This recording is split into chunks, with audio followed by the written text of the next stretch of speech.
So, ayan mga idol, may nasiraan kasi na sasakyan dito. Nakita natin yung jeep. Tara, puntahan natin. Tao po. Ay, bossing, ano nangyari? Ano po nangyari? Ano po, wala, nag-ano lang kami, na-stop lang kasi yung direction na, tinitingnan namin. Ah, nag-stop lang kasi yung direksyon nyo po. Opo. Pwede po ba magtanong ate? Kasi po, naliligaw po ako. Papunta po, dapat talaga ako ng Quezon City. Eh parang iba yung nasakyan ko ang bus, nakarating ako dito. Saan po ba pauwi ng ng Manila, pa Quezon? Ito nga po, dire-diretso lang po. Ito alam ko, nasa Pagbilao tayo ngayon eh. Pagbilao? Saan po yung Pagbilao? Quezon po, Quezon. Pagbilao, Quezon Province? Ala, Quezon Province sabi po ko ito, dun ma'am. sa bus, Quezon City. Dinala ako dito.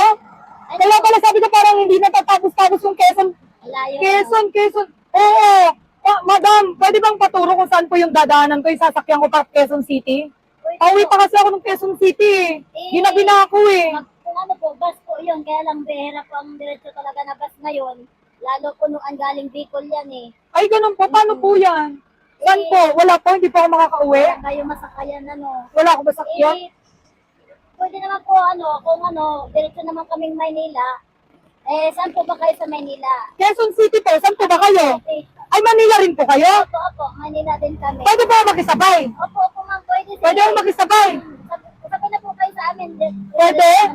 Uy, buti naman kasi kanina ko pa binabuhat ng bigas na bibigatan ako. Pwede po kayo na lang magbuhat? Opo, kayo na lang po magbuhat. Ikarga na lang po natin. Pagbilao, Quezon. Pagbilao, nandito pala tayo, Pagbilao, Quezon. Sabi ko Quezon City, dinala ko dito. Ang layo ah. Ganun ba yun? Opo, sabi ko Quezon City. Sira ulo yung bus na yun ah. Sige po, kunin nyo na lang po ito. Nabibigatan na po kasi ako eh. Yan, ma'am. Sa inyo na lang po.